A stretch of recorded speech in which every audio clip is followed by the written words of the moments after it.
قال بسم الله الرحمن الرحيم اللهم صل على سيدنا ومولانا محمد وعلى آل سيدنا ومولانا محمد رب زدنا علما رب اشرح لي صدري ويسر لي امري.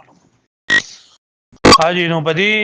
فن ثالث کې علم البديع بیانېدل او په علم البديع کې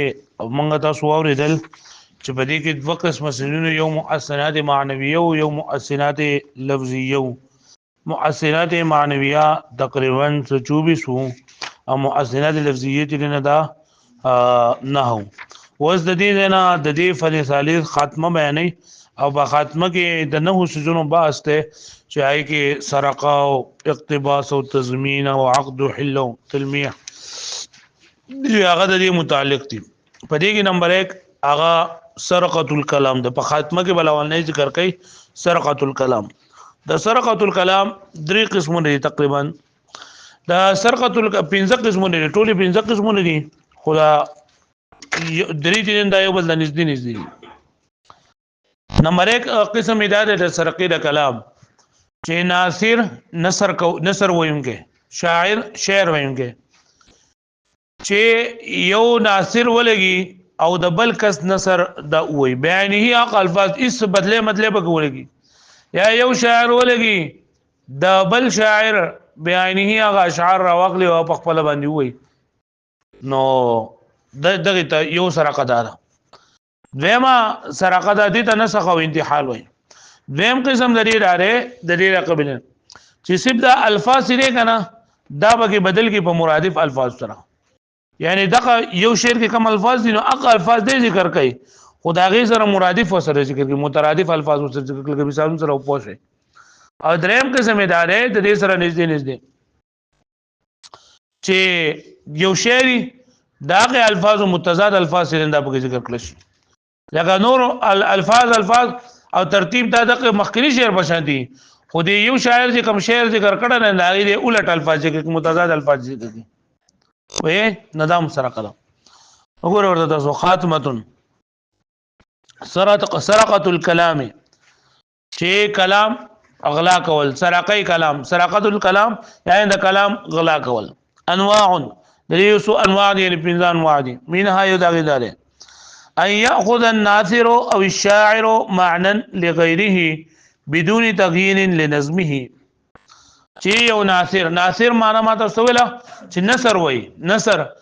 یو شاعر چې شعر وای نو دغه دوا یو شاعران دي او یو ناصران دي. نثر چې نثر وای یعنی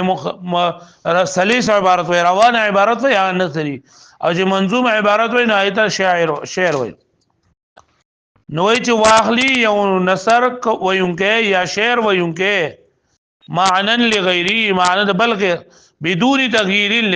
لنظمه بغیر داغه نه چې داغه هغه الفاظ بدل کی.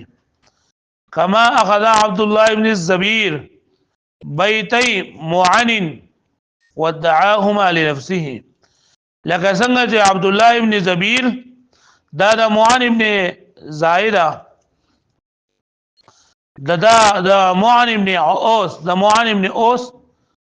داغه دو شعرونه نقل کړو. دا عبد الله ابن زبير دی عبد الله ابن زبير رضی الله تعالی عنہ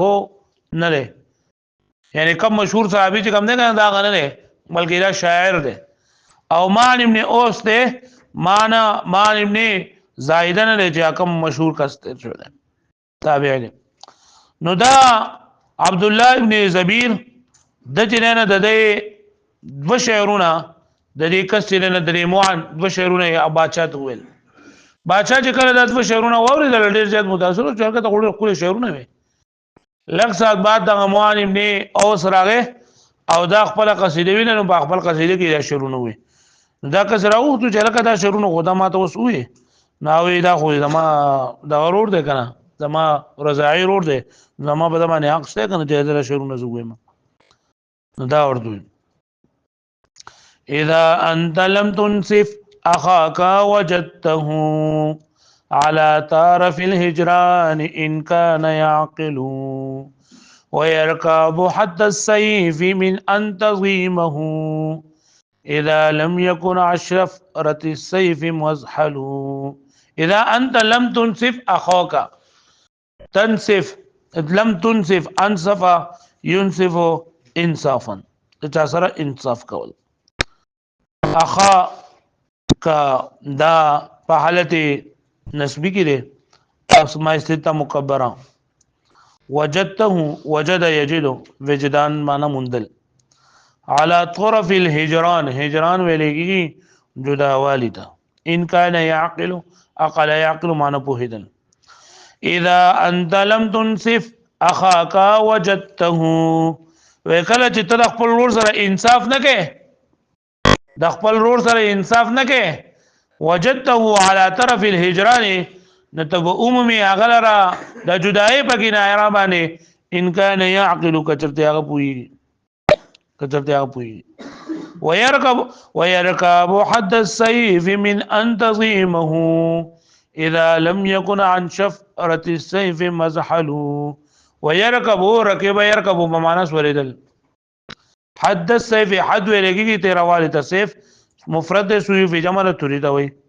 من ان تظيمه ظلم يظيم معنى ظلم کول ظلم اذا لم يكن عن شفرة السيف شفرة السيف شفره ولګي تیزواله تیرواله مزحل سلار مزحل لار زیر بچاو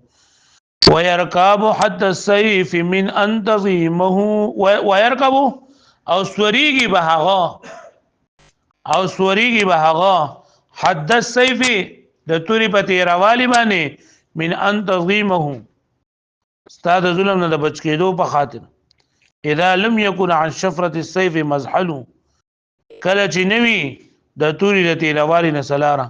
مطلب دا دی وای چې تکه خپل ور سره خانه کې کنه او کوي نیو واستانه جدا بشي او بل دا چې هغه واستا سره جنگ بد سره کوي نو دا شعرونه دا په اصل کې وو د معان ابن اوس او عبد الله ابن زبیر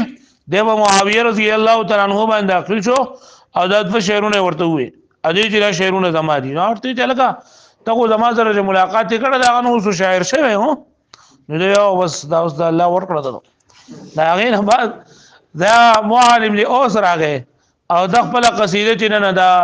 واوره ولا پای قصیده کې چې دا شعرونه وي او دا عبد الله ابن زبیر راو ته چې لګر ورې دا خو ماته چې دا شعرونه تمام دي نو دا مې رور دی کنه دا مې رضای رور دی نو زه ډېر ځای حق ده چې دا شعرونه ویم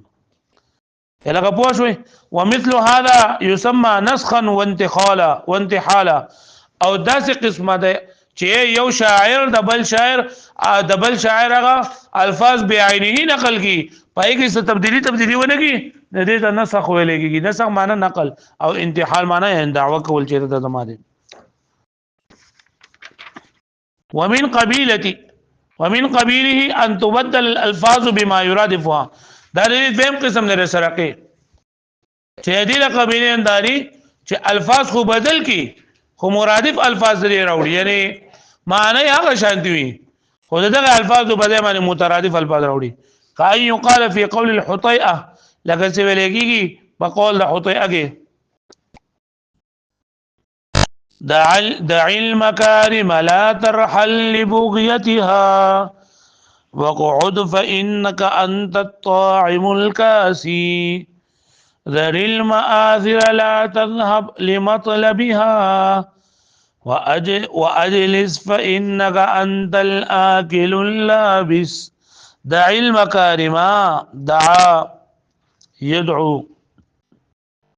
دعاء نه لکه دا یدو معنا پر قودل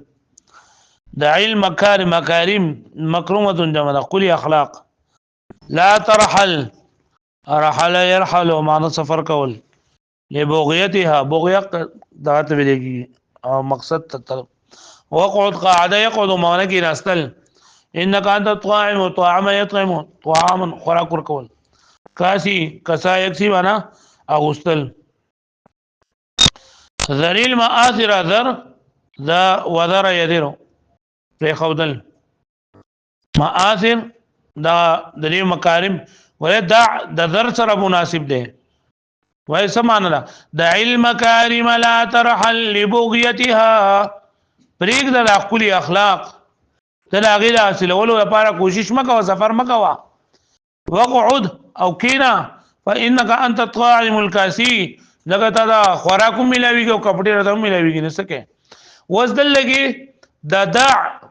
پځې معنی ذره وړل نو دع معنی پر خودل دی او ذر معنی پر خودل دی مرادف الفاظ دي د مکارم بده مآثر راوړل دوه اخلاقو د ویلېږي خپل اخلاق دوه مترادف الفاظ دي لا ترحل بده معنی راوړل لا تذهب نو ترحل او تذهب دوه مترادف الفاظ معنتل لبغيتها لمطلبها یو شی حاصل ول مقصود حاصل ول وقعد واجلس اقعد او اجلس دوانه د ناس ته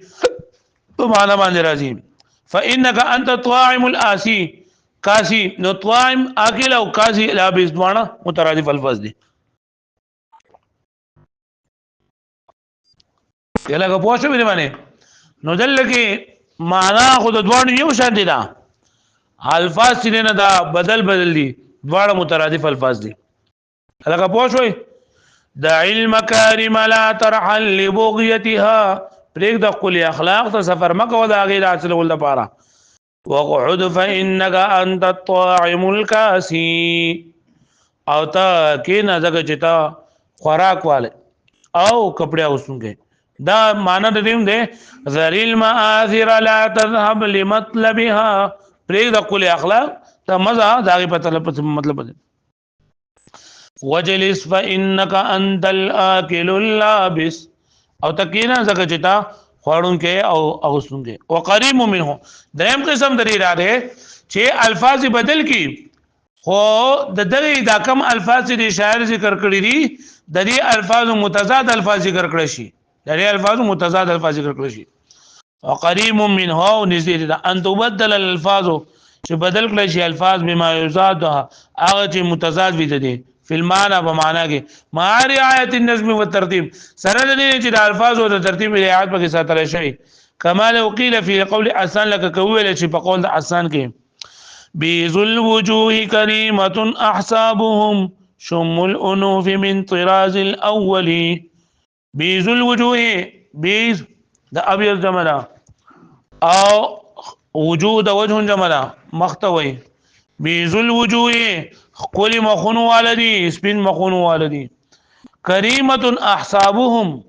معزز دي خاندانونه داغه شم الانوف اوچتی پوزي والدي من الطراز الاول دا اولنې درجه د خلکو نه دي نو ګورا پرې بل شعر کې سود الوجوه لئیمه احسابهم فتس الانوف من الطراز الاخر د بیز اولټ ذکر کړه د سود الوجوه تور مخواله دي کریمه د دې اولټ ذکر کړه لئیمه کریمه احساب معزز خاندانونه دي لئیمه احسابهم رزل دي خاندانونه دي شم الانوف اوچته پوجي والدي قدس الانوف کته پوجي والدي دا پس دا چپړه پوجي زور دوی من الطراز الاول او دا من الطراز الاخر دا اولی درجه خلق او دا اخر درجه خلق یلګه پوښوي نو ګوره دا شعر دا اولنې فهم سره بالکل یو شان دي ترتیب یو شان دي خو بری مخکې کې چې کم شی خبرې ذکر شي دا غي الټ ذکر کړی دي بیذل وجوه کریمه احسابهم سپین وقت والدي او معزز دي خاندانونه داغه شم الانوف من الطراز الاول او اوچتی پوزي والدي او دا اول درجه خلق دي ندی اولټ ذکر کړه سود الوجوه لئیمه احسابهم تور مخوالدي رزل دي خاندانونه دي او فتس الانوف من الطراز الاخر او کته پوزي والدي او اخر درجه والدي یلګه پوښوي وایم به څه بس ده واړوي